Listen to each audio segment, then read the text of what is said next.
Hello, and welcome back to my channel for what should be the Booktober finale. As of recording this, it's October 1st, and we are beginning probably the biggest challenge I'll have set for myself since I started BookTube. But I'm going to embark on 31 books in 31 days. I know that this is a challenge that's gone around a lot. A lot of people have done it in February or in April, earlier springtime typically. But there are so many spooky books that I am dying to read this year that I'm gonna do the thing. So I'm debating on whether I want a little pot that I can like pull books out of for each day, or if I just want to like try and mood read it and see how it goes. We'll see, but yeah, exciting stuff. So the first book that I'm planning to read for Booktober is going to be Woman Eating by Claire Coda. This is a literary vampire book. It is not horror classified, at least I don't think it's classified as horror. Oh, it is classified as horror fantasy, but it definitely comes off far more like literary fiction. The writing is stunning. Yes, I have started it. That's why we're introing the video. I'm a quarter of the way through, so we're starting with early thoughts. So in this, we are following our main character, Lydia, who is a young vampire that is going out into the world on her own. Her mom is kind of in hospital for stuff that's going on with her. I'm not entirely sure yet where the plot is going with that, or if it's going anywhere, but yeah, she is in the hospital under doctor's watch for, I believe, her mental health, and Lydia is on her own for the first time in her life, and she's half human, half vampire, and there's so much to say. So the imagery in food is so fantastic. So Lydia is half race. She's, I believe, half Japanese. I believe she's half Japanese, half American. I'm super sorry if that's incorrect. But she has like this desire to be human. That's all she's ever wanted, is to be normal and to eat normal things. But she's also half vampire, so she's nowhere close to normal. And she's got this internal battle of how her mom raised her, who is a vampire, and how her mom raised her to kind of see herself as evil and like she's part demon, and how her mom's like losing her teeth because God is dooming her, or whatever, however you want to phrase that. And so Lydia's kind of like of the mindset of like she's not good, she just wants to be normal human, and it's so fascinating. I'm really loving the conversations that it's already having, and again, the imagery of food is fantastic. I'm listening to the audiobook, and the narrator is so good. It's like impossible to believe that there's someone out in this world that just has this voice, that just like talks like that all the time. It's amazing. I highly recommend. But so far, I am really enjoying this. I've got like 2.5 hours, maybe 3 hours left, so I'm definitely going to get that finished up and then check back with you, because, you know, I have to read a book a day. That is the point.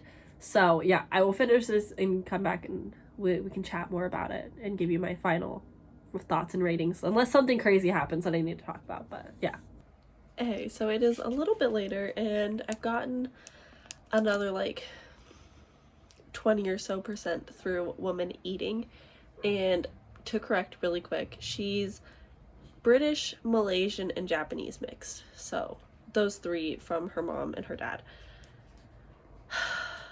Again, it's very nice. I really like the conversations of like how she wants to be human and feels like wants to feel these normal things, and so she watches like mukbangs and stuff to see people eating because it's a desire she has. And I think that like it's just interesting conversations, but nothing has really happened, and I wonder if like there's something more to do with the mom and where that plot is going, because her mom's kind of like freaked out about someone that's been walking in the hospital or whatever.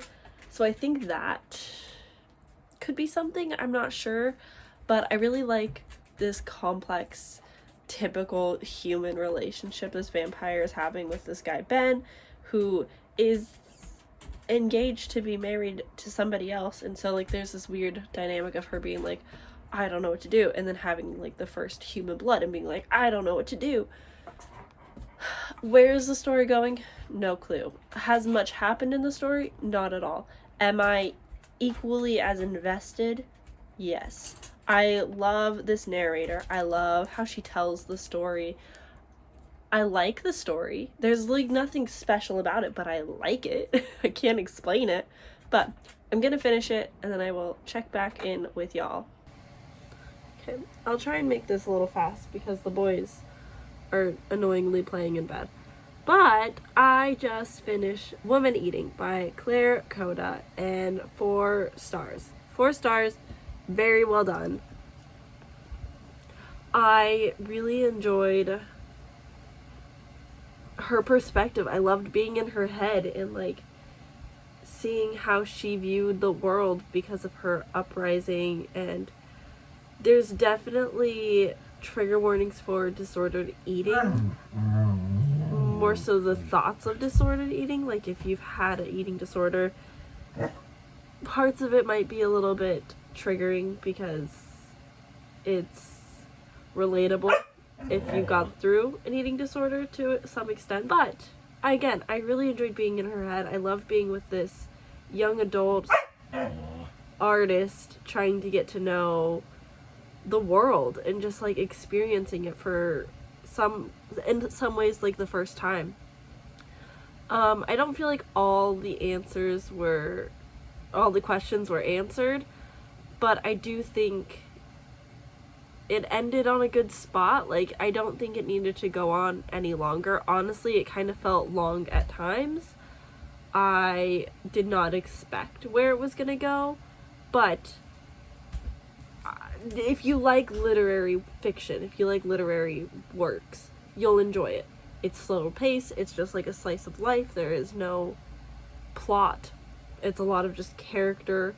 So if you don't like those type of books, I would say skip it. But if you enjoy that, give it a shot. I gave it 4 stars. I really enjoyed it. I don't know if I would love it as much if I read it physically because the narrator was just chef's kiss. But yeah, overall, I thought it was pretty good and I would recommend it. So, book 1 done. I don't know when, we'll see, but I am hoping to read A Certain Hunger because the food descriptions in Woman Eating were so good. And like this is about a food critic, although there is cannibalism, so I'm not expecting completely the same. I am still expecting like good food visuals, and I'm here for that. As a little foodie, I'm so here for that. Hi. So I just finished The Yellow Wallpaper by Charlotte Perkins Gilman.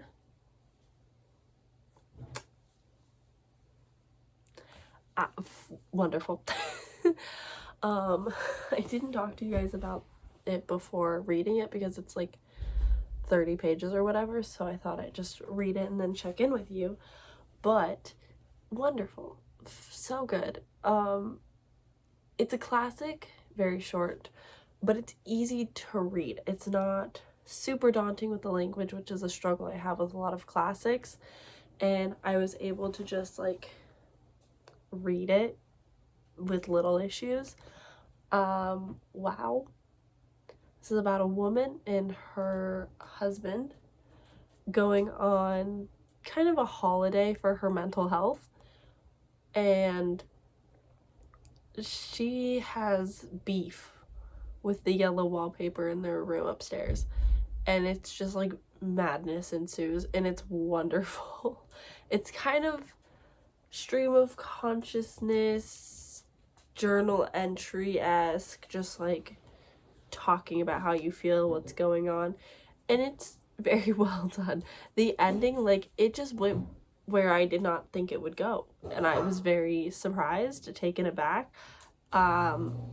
Definitely thought something totally different was gonna happen, and then it didn't, which is nice. Or it did, and I just don't understand. Might have missed something, but I don't think I did. So yeah, overall, I gave it 5 stars on Goodreads. It's more like a 4.5. It's so short that there's not really much to say or go off of, but I would highly recommend. It's a very short classic, so it's not going to take a lot of time to read or go through or anything. So yeah, I'd recommend it. But yeah, that was my read for day 2. Very quick, very short. I will probably be doing a mix of long and short books throughout the month just because I'm reading a lot, so they're not all going to be full-length novels or anything, but you know, gotta break it up where I can. So that was day 2. Day 2. Do you know what today is? October 3rd. Happy Mean Girls Day. I read nothing Mean Girls-esque, and I didn't wear anything pink. My bad. But I did read another book. Technically, I kind of read 2. Technically, I read none. Let me explain. So, I read Ghosted in LA by Sina Grace, volumes 3 and 4, sort of. The way that Scribd has them laid out is it's like the mini volumes. So there's like 15 or something. Whereas if you purchase the book itself, that one volume is the first 4 volumes on Scribd. I think because originally these were published on the internet somewhere. I think I could be totally wrong, but that's my thought process. So I think that is why it is that way. So each of them are about 25 pages.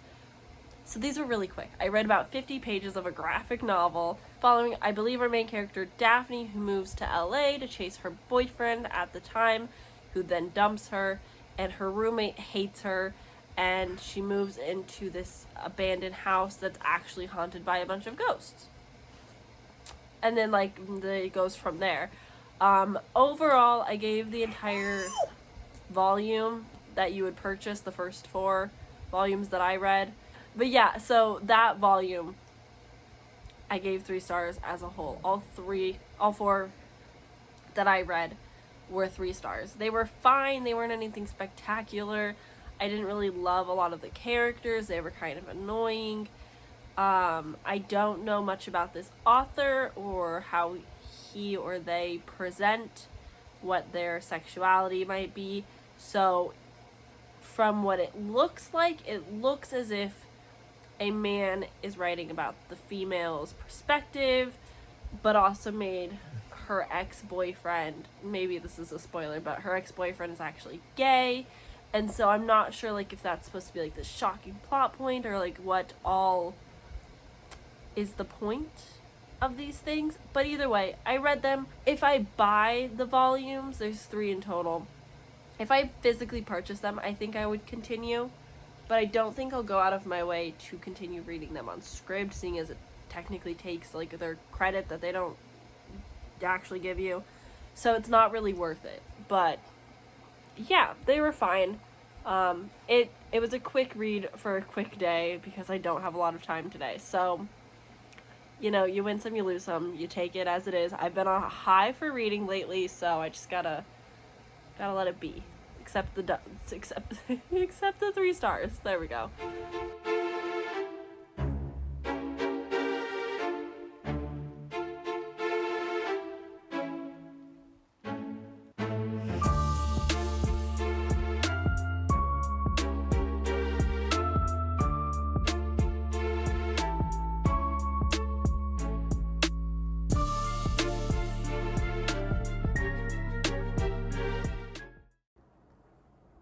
I gotta stop with the peace signs for this video. It is technically October, well, not technically, it is October 5th, but we need to talk about October 4th's read because I had to edit my lock and key video last night and it took a long time and it went up really late, so here we are, talking about Moonstruck Volume 1 by Grace Ellis. 5 stars. This was so cute. This is everything that I expect Legend and Lattes to kind of be like, but not quite. It's a mystery fantasy following our main character, Julie. And Julie works with Chet at one cafe. They're also friends with a witch at a different cafe named Cass, who I think is my favorite. And Julie is newly seeing Selena. And Chet is a senator. Cass is a witch. Oh my god. And then Selena and Julie are the same magical creature. I don't know if that's part of the plot or if like the slow reveal to what they are is a spoiler, so I'm not going to mention it. But the art style is so freaking cute. You probably saw it in the B-roll because I was obsessing over this. So cute. And they're just like, it's like this cozy little fantasy where they work at a cafe, and there's this endless amount of fantasy magical creatures, and they go to this magician show where evil things happen, and it was just amazing. They like solve the mystery. The only thing I didn't love about it was that in between the stories, like mixed in with the stories, is another graphic novel that our main character is really into and very obsessed with. And it's kind of like a similar story to what we're experiencing, but like not really. This was originally uploaded through like Webtoons or some other kind of website of some sort. I'm not really sure. There's like in between, there's like Ask the Know-It-All and things like that. It was cute. But I didn't love the like interspersed children's graphic novel mystery that I was just like, I don't care about this plot line. I don't need this added to it. I like the story as it is, but it's very short, very quick. I enjoyed it.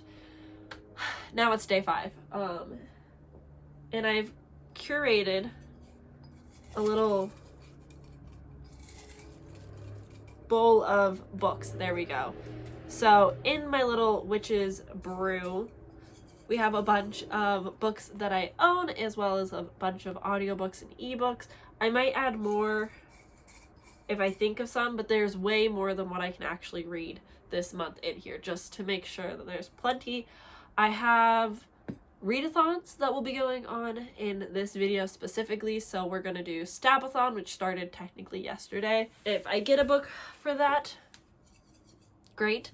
But I have 4 books for Stabathon that we'll be reading this week, and then next week I have books planned out for the Latinx-a-thon, so those will be kind of more of my focus, and those are already planned.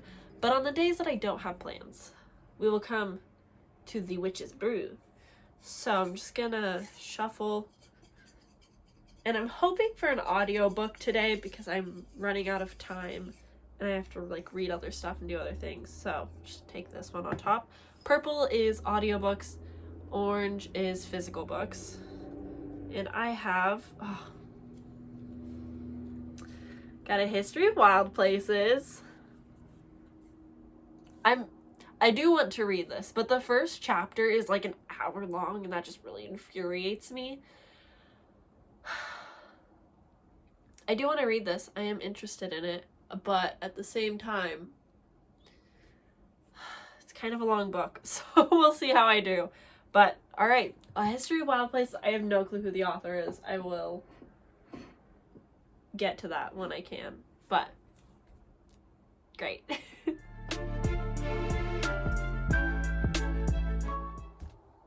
Hi. If I look familiar, it's because I am. I just finished my clip talking about the Doll Factory. So I'm not like the highest of spirits. I'm not doing super hot right now, but I do want to talk about the curious case of Benjamin Button, because that's what I read last night. As you saw, I had to put A History of Wild Places back in the pot because I didn't have time last night. I completely ran out of time. I didn't have time for a 6-hour audiobook. It's technically 12. So I put it back in the pot.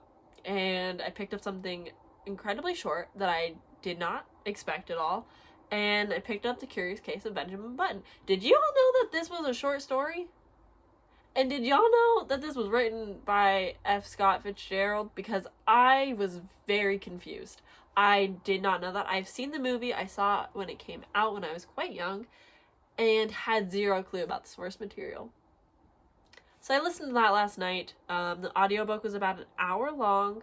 The narrator was good. The story was generic. It's exactly what you expect, backwards linear, where we're following Benjamin Button when he is born, and his father Roger, and Roger shows up to the hospital like, I want to see my son, I'm so excited to see my newborn baby. And then they're like, here's your son, this super old man that's like 70 years old, here you go, take him home, we don't want him. Literally would off myself. That sounds so horrible. This was well written, very straightforward. You basically are just following the backwards life of Benjamin Button and like the trials he goes through. It was fine. It wasn't really stand outish. If you're interested, I'd honestly just say watch the movie. But this will take less time than the movie, so I guess based off your preference, do what you want to do. But yeah, overall, like, it was fine. And it was nothing like spectacular. I didn't feel amazing or anything. It was a nice, easy listen to end a very long day. So that's that. Today I will be finishing The Children on the Hill. I don't remember the author. I'll discuss it when we go over plot and blah blah blah. So I will be starting that today, finishing that today, because that's how this challenge works. So that's what's up with me. I'll check in with you either tonight or tomorrow, depending on what time I finish. Yeah, bye.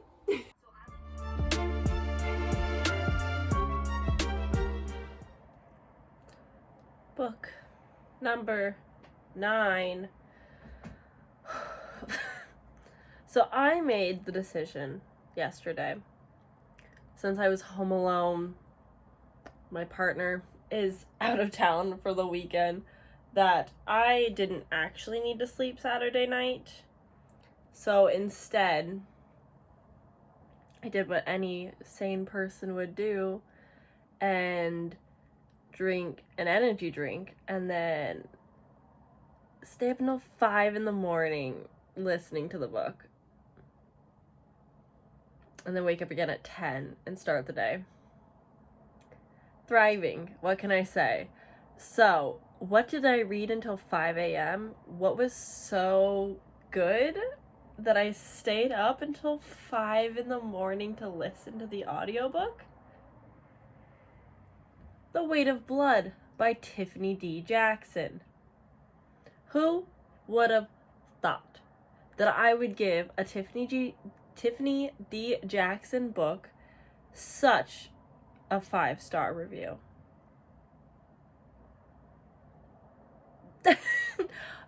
Absolutely fantastic. If you're going to read this at all, highly recommend the audiobook. There's the swoosh sound when they change perspectives. The podcast has like a jingle, full cast, so many characters, sound effects. Oh, stunning, beautiful, wonderful. This is Tiffany D. Jackson's retelling of Carrie, but with racism. I'm sure Stephen King wrote some like weird things in Carrie too, but this is set in Georgia. Our Carrie is now Maddie Washington, Carrie White. And Maddie has been white presenting since she started going to school in the 7th grade. So everyone believed that she was white, and she was very, very bullied by the kids.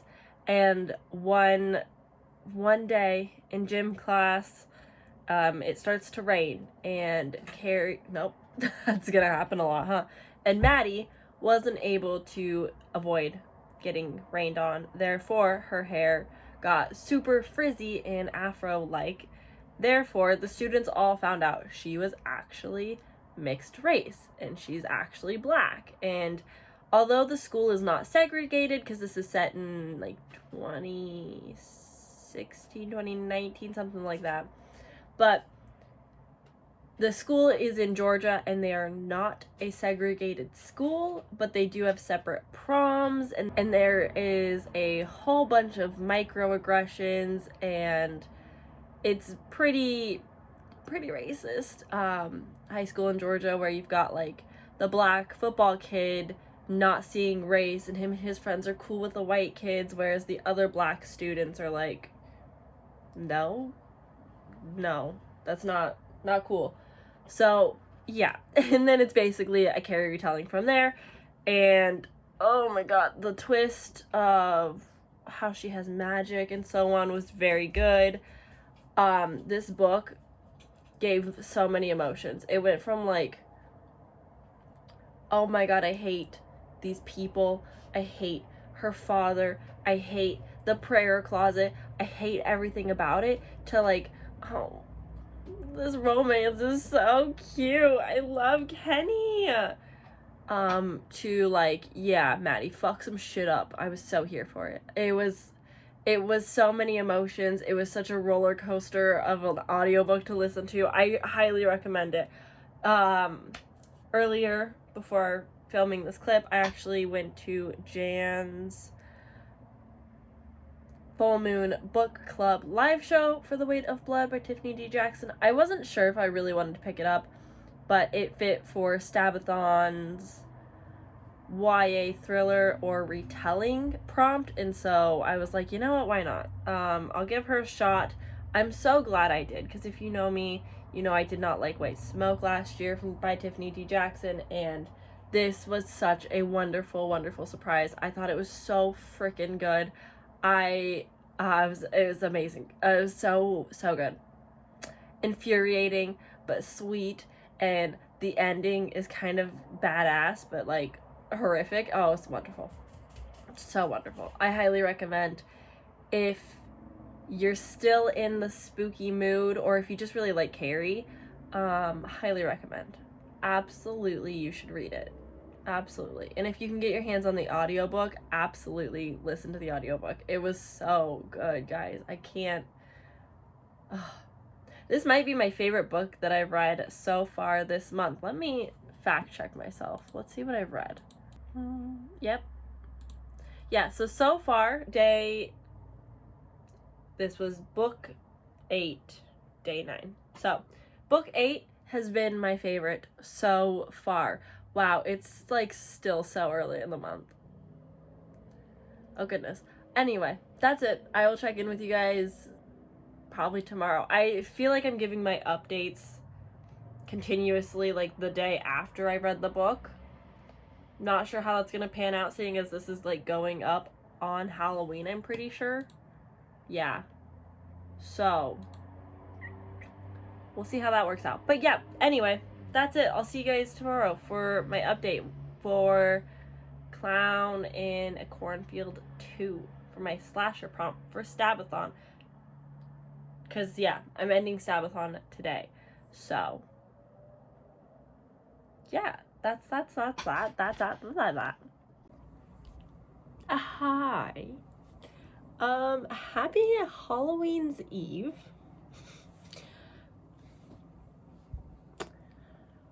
I'm not gonna say this video was a flop, but I wouldn't say it was a success. So, let's chat a little bit.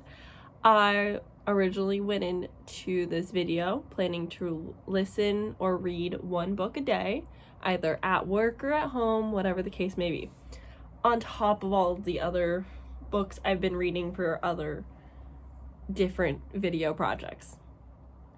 As you can tell, it didn't last very long, so I read some things for this video and I just never ended up updating you guys, and then I've skipped a lot of the readings that I was planning to do. So let's talk about it. Let's chit chat about what I have read, what I didn't read,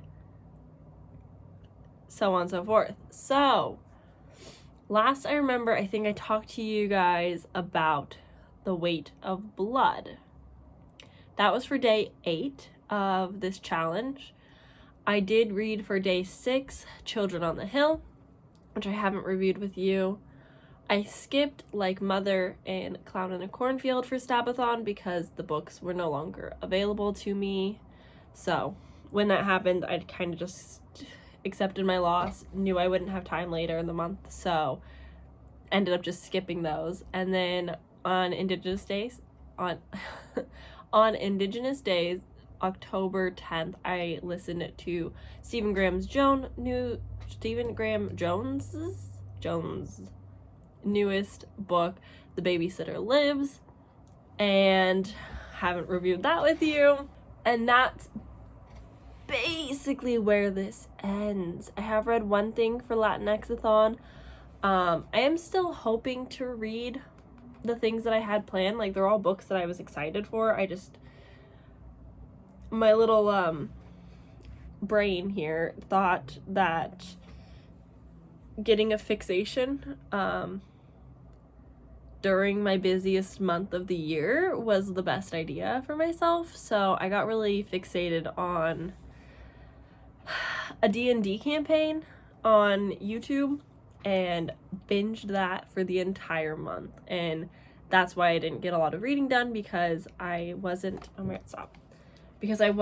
reading books at work, so it just left what I could read at home. But at home, I had other things to read. So it kind of just fell apart. So let's review the 4. Okay, so let's start off with where I left this video. The Clown, no. Sorry, I just finished my recent book for this. The Children on the Hill by Jennifer McMohan.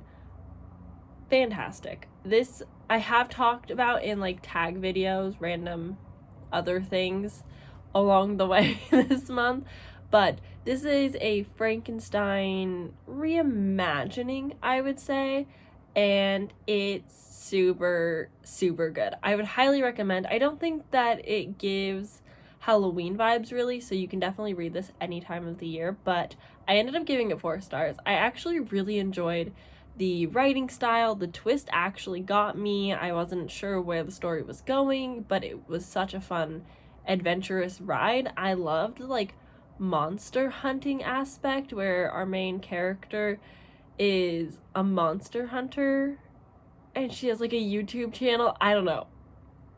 I'm really into that stuff, not to mention, as of recording this, on Halloween Eve, Glam and Gore is back on YouTube. You may or may not know who that is or care, but she is once was a beauty guru, now more ghost hunter, and she came back yesterday with an hour-long ghost hunting video down in California, and it just gave me the vibes that I really been needing, and it was kind of like that, but family drama. You've got dual timelines, you've got their childhood, and then you've got their current day where she's hunting the monster. I just really enjoyed the writing style. I really enjoyed the cast of characters. I thought it was pretty good. The next thing I read for Indigenous Day was The Babysitter Lives by Stephen Graham Jones, and this is an audiobook exclusive. I'm not sure how I feel about that, because obviously not everybody is able to read or listen to an audiobook. And Stephen Graham Jones is one of those authors that if I don't physically read the book, I always, without a doubt, will give it 3 stars. It's just a flat story. I enjoy it, I like it, but I don't love it because it's harder for me to follow along without physically seeing it. I don't know why that is with him, but that seems to almost always be the case. The only book I've given 4 stars is Hard as a Chainsaw, and the next, I'll talk about the other book here in a second, but I did end up reading this. This was a new release for 2022. I liked it. I think it went on a little bit long. It got a little bit confusing. I was also listening to it at work, which had more distractions, and it made it even harder to follow along. Typically, I don't have that issue at work, but I just was twisty-turny, upside down, so confused on what was going on. In this, we were following a babysitter who gets a new gig after a traumatic incident where her previous child sleptwalked into the road and nearly got killed by a car. I personally wouldn't hire this babysitter, but that's just me. But we're following with a new family right before the SATs, just, trying to save up some money for college. These kids have this secret that I couldn't explain to you if I tried.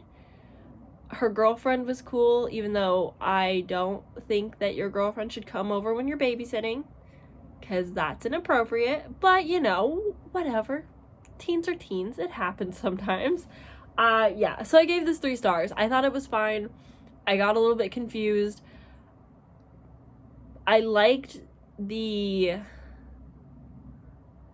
overall story and like what the idea and concept was, but I didn't understand the other parts as much. I don't know. That was kind of hard for me. I'm not gonna lie. For Latinx-a-thon, I was planning to read 5 different stories, and I only got around to 1, which unfortunately was not my favorite. I did rate this 4 stars, but it's more like a 3.5. But I wanted to give it a higher rating because I think the book is objectively good, and I think that it's me that's the problem, so I don't want to give it a lower rating for other people to think that it's maybe not good when I do believe it is, if that makes sense. This is magical realism. I'm talking about The Inheritance of Orcadia Divina by Zoraida Cordova. Me and generational fiction are not friends. Me and magical realism, we're on like a love to hate relationship. We're not really sure where we stand at this moment. But this just wasn't for me as much. I loved the first part, and then I could care less about the second and third part, and I liked the fourth part because I really enjoyed the magic surrounding Orcadia Divina. I liked learning about her, but I kind of cared less about the family as a whole. I don't know what else more to say, but I think the writing was very beautiful. I think that the story is beautiful and very interesting, and I loved the different aspects to it that I wasn't expecting, but it just didn't grab my attention as much because I just didn't really care, but that is more on me than it was the story. So I did give it 4 stars. I don't think badly of it. It was a story in a genre I don't typically read and isn't typically for me. And the final book that I actually just finished was The Clown Brigade by Stephen Graham Jones, which I believe is a Scribd exclusive audiobook. It's like an hour and 20 minutes, and it's weird. I did give this 4 stars. I sat down, listened to it, and worked on a project that's gonna be coming soon. But be nice to clowns is Stephen Graham Jones' message at the end, but it's always interesting hearing the author talk in an audiobook and explain why they wrote what they wrote. This book does not exist on Goodreads, so I can't really read you a proper synopsis of what this is supposed to be, but basically we're following a man who is obsessed with this fitness coach and is kind of stalking her, and then things get really weird and disturbing and twisted and not good, and it was just an interesting ride to say the least. But I expect nothing less from Stephen Graham Jones at this point. I'm glad I read it. If you have Scribd, check it out. It's pretty short, it's spooky in a disturbing, not fun way, but that's that.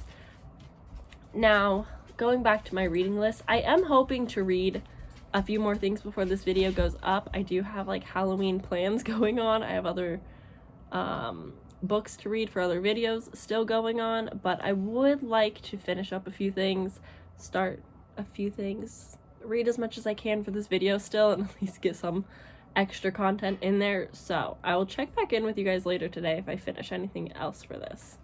Lol, I'm literally just here to close out this video. What did we learn from attempting Booktober, 31 days of spooky books and everything in between? Spreading yourself thin. That was like a lot for one singular human to do herself. So with that said, do I think I could read 31 books in a month? One book every single day? Yes. Will I attempt again in the future? Yes. Will I attempt anytime soon, especially when I'm doing daily uploads? Absolutely not. Will I daily upload again for a month? Probably. Not for a while though. I need to have like good motivation. Gotta make sure I have enough video ideas. I think what happened was I, in my head, planned out 31 books to read, a lot of audiobooks to read at the office, so it would be easy, and then planned out a lot of videos, did a lot of things ahead of time, but once I started getting behind on videos, which happened halfway through the month, it was harder to have motivation to also read a bunch of books because I was doing a lot of reading vlogs, more than I typically do. I think I put too much on my plate, which, you know, makes sense. In my head, I was like, it's so easy. Go to work, listen to audiobook, come home, read a physical book. I didn't take into account, like, sit-down videos I had to film and every single video that I had to edit. Just for whatever reason. Oh, no, my lights. Oh, my poor lights are dying everywhere. Anyway, for whatever reason, that just, like, completely did not come to my head at all. So I wouldn't say this was a fail. I think it was a great learning experience. I think this is the last Booktober video, but you might have noticed it's November 1st. I have not completed Booktober successfully. I did miss the last 5 days of uploads, and I don't feel bad. I did make a community post because I have a community tab now, which is super cool, but yeah, basically, I was with my friends and my boyfriend all Halloween weekend and was working extra hours to get that money to support my book buying addiction, but I kind of had to backburn videos that I wanted to get out just because I'd rather spend that time with my friends and family.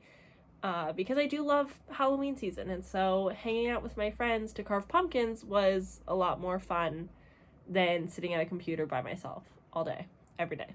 So, sorry if you were really looking forward to those, but for the time being, I will be uploading the last 5 videos that I was planning to do, so look forward to that. Those will be the next 5 videos that come out. 6 videos. I also have to do my TBR. But with that said, I will have those videos still coming out for you guys. Don't worry.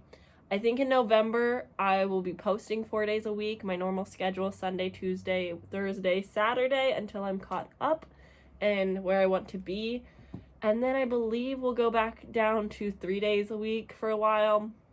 I'm going to do 12 days of Christmas because I am not able to do Booktober and Bookmas so close together right now. That's just not gonna happen. And then for the most part, it'll fluctuate between 3 to 4 uploads a week. So that's what's going on with the channel. Thank you guys for sticking around. If you enjoyed Booktober and hung out with me for any of the videos, I appreciate you so much. All of the support really like kept me going because there were moments I didn't ever feel burnt out, but I definitely felt like I was working constantly. I wasn't really taking any breaks unless it was to read, and then that would put me behind videos. And so the support really helped keep me going. So I didn't completely give up. The double uploads, triple uploads aren't my favorite to do, but I'm still proud of myself for how many videos I did. That was 26 videos, basically back to back. So I hope you stuck around with the content. There will be less going forward for a little while. But until then, I will see you guys in my next video, which will actually end up being tomorrow because this is going up a day late than it was supposed to. Again, we're getting back into the swing of it. But I'll see you guys tomorrow with my November TBR for the Bloomin' Readathon, and that's about it. Thanks for hanging out. Thanks for sticking around. Happy Halloween. I hope you guys had an amazing time. There will still be some spooky videos coming, but thanks for hanging out for Booktober. I appreciate you all. Bye.